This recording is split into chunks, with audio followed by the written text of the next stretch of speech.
Sink or float? Fun with science.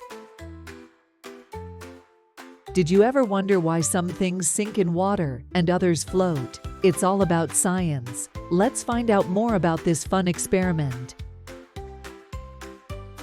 When we put things in water, like toys or fruits, they can either sink down to the bottom or float on the surface. The reason behind this is something called density. Density is how much stuff is packed into an object. If something is heavy and has a lot of stuff packed into it, it will sink. But if something is light and has less stuff packed into it, it will float.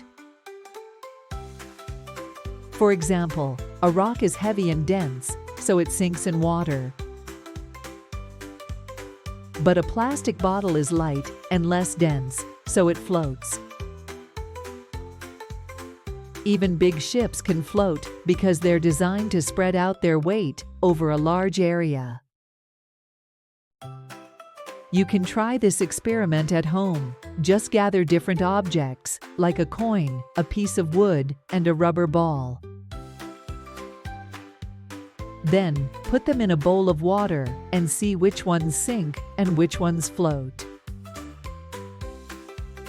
It's a fun way to learn about density and discover why things behave the way they do in water.